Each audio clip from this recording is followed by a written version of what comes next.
Radionia. Alors bienvenue dans le débat du jour sur Radionia.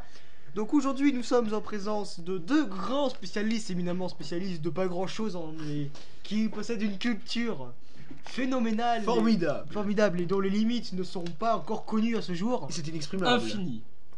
Inexprimable. Et pour débattre sur le thème, évidemment cette période de fête, donc nous souhaitons à tous nos auditeurs évidemment un joyeux Noël. Je pense que vos invités se joindront à moi. Oh mais bien sûr, joyeux Noël à tous les auditeurs. Joyeux Noël. Donc voilà, donc nous allons parler de Noël avec Hubert Linois. Hubert Linois, c'est moi. Voilà. Et donc expliquez ce que vous faites dans la vie, vos passions, si Ma vous avez passion, un but dans la vie, non. Les fêtes en général, j'aime fêter avec ma famille, toutes sortes de fêtes, que ce soit Pâques, que ce soit Noël ou le Nouvel An. C'est toujours pour moi un plaisir de faire la fête et sinon j'adore le golf.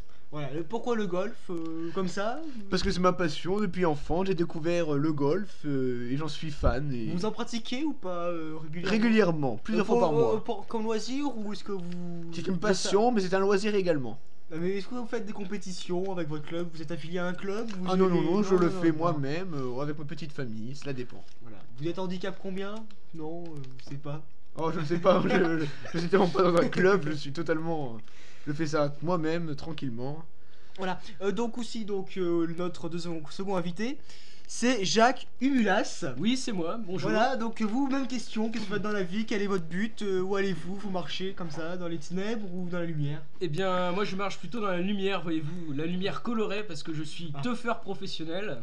Ah. Comment? Teufeur professionnel, je fais la fête comme vous. Ah oui, alors nous allons bien nous entendre. Sûrement. C'est pour ça que nous avons invité d'ailleurs. Et sinon, ça consiste en quoi? Teufeur professionnel, vous organisez les fêtes ou vous y participez? Non, teufeur professionnel, le principe c'est on squatte les fêtes et on fait la fête. Comment? On squatte les fêtes, on arrive et on s'amuse. Ah oui, voilà. Nous allons bien nous entendre. Voilà, on va s'entendre, très bien. Nous sommes désolés, nous n'avons pas d'interprète pour ceux qui ne comprendraient pas les paroles de l'un ou de l'autre de nos invités. Mais je pense que nous allons passer une excellente soirée. Que les auditeurs sont suffisamment cultivés et qui connaissent parfaitement. Bien évidemment, tous les auditeurs de Radionia sont cultivés au possible. Attendez, culture, information, ça peut pas être autrement. Donc pour vous, donc première question, on va commencer par Hubert Linois. Pour vous, quel sens on peut donner à cette fête de Noël? Alors pour moi, Noël c'est avant tout la naissance de Jésus, bien sûr, hein, qui est né, bien sûr, tout le monde le sait, il y a 2000 ans, pour annoncer la bonne nouvelle. Et évidemment, c'est aussi une occasion de se retrouver en famille, mais je n'exclus absolument pas aussi les traditions originales, le Père Noël, la crèche, le sapin, bien évidemment. Et quel rapport peut-on faire entre le Père Noël et Jésus? Il n'y a absolument aucun rapport. Le Père Noël apporte des cadeaux aux enfants, et Jésus, le bonheur. C'est le Messie.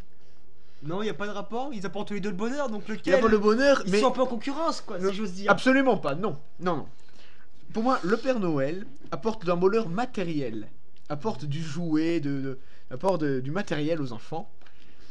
Quant au Jésus... Mille excuses. Quant au Messie, il apporte du bonheur, mais immatériel. Il apporte de l'amour. Comprenez-vous? Voilà, l'intérêt de placer une crèche chaque année au coin de notre salle à manger, par exemple. Qu'en pensez-vous, monsieur Humulas, de... Alors là, je tiens à souligner un problème. C'est tout faux. Tout. Comment? Tout d'abord, le petit Jésus, c'est une excuse. Ils veulent faire la fête, c'est tout. C'est faux. Noël, c'est pour vous faire laissez le parler. C'est faux. Monsieur Linois. Noël, on fait la fête. On fait la teuf. On gagne des cadeaux. On gagne plein de trucs. Mais on fait la teuf avant tout. On revoit les cadeaux sur Mais c'est alors faux. que... On Comment? revoit les cadeaux sur Non. Alors, le Père Noël, il amène les cadeaux. Il sert qu'à ça. Oui. Le petit Jésus, il sert à dire on fait la fête, c'est tout. Mais c'est totalement faux. Le Jésus apporte de l'amour, de la grâce, de la lumière dans nos cœurs tous les jours. Justement, il en apporte par la fête. Et c'est tout.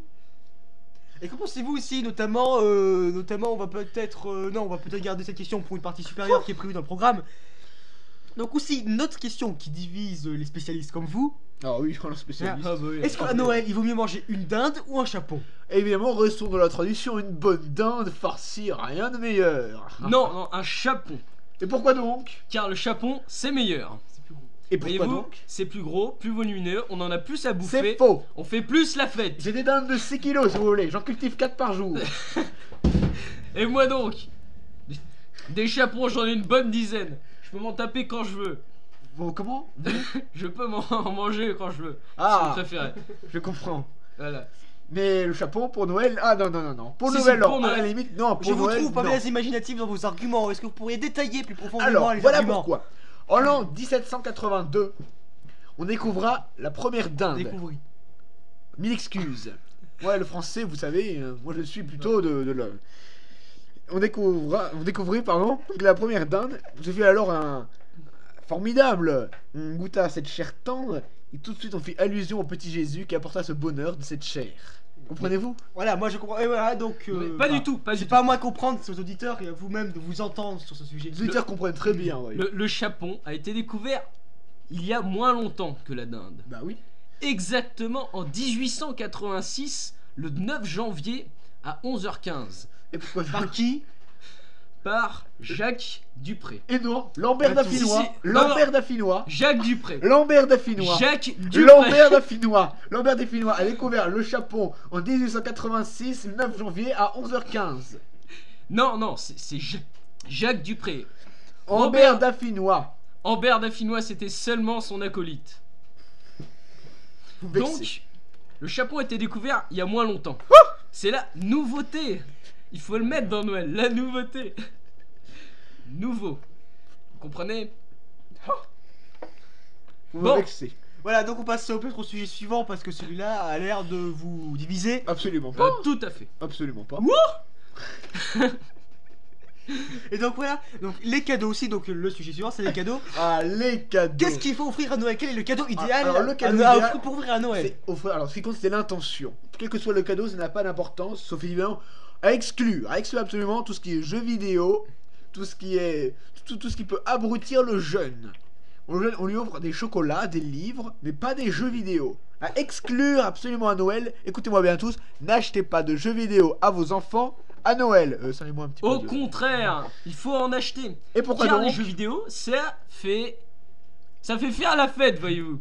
On fait la fête en regardant les jeux vidéo. Et ben moi je suis pas d'accord, on peut très bien faire la fête soi-même, avec sa famille, sans jeux vidéo. Vous pensez vraiment qu'avec des livres, on peut faire la fête? On se fait Le chier. but n'est... Comment? Les jeux vidéo, Comment on dit c'est tout ça pour faire la fête. On On ne parle s'amuse pas avec. assez sur une radio culturelle. Oui, justement, la culture, c'est aussi les jeux vidéo. Voyez-vous, moi Je je suis pas recommande d'accord. toutes sortes de cadeaux, tout ce que vous voulez. Vous avez juste à l'emballer selon votre méthode, On comme vous l'emballer. voulez. Eh ben, racontez-moi votre méthode d'emballage.